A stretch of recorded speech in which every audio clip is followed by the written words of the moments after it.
Ano lang, dalawa na. Dalawa na. But I miss my team in Region 2 and I'm so happy to be here. Katulad po sinabi ni Yusek Faye, isabot po. It all started with Iloilo representative po who made this happen the ICT.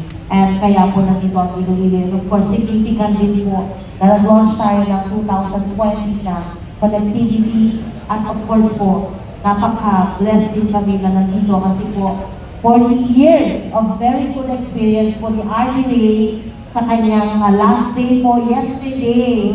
40 years po siya nagtrabaho in the government service, kaya po nandito kami. And of course, we're happy to share the kick-off out of the many regions na pili from Iloilo. Thank you for welcoming us. Thank you for the warm welcome. And thank you for celebrating with us the NICT month. Our 10th year anniversary at PICC po. On behalf of the ICC Regional Office, I just would like to thank you for supporting this event, national level, pero dito sa ICC Dinagay, we are very honored.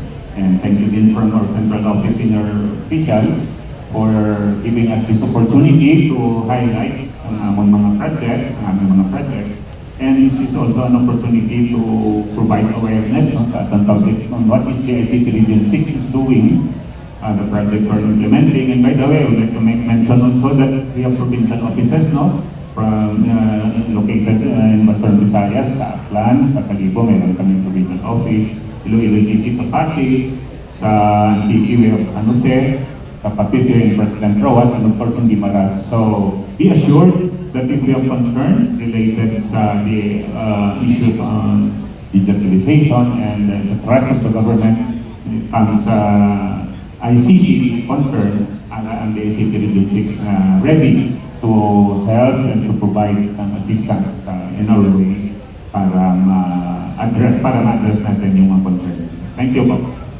Thank you so much. Truly, we are busy bees in the name of public service. So with collaboration, creativity, and commitment.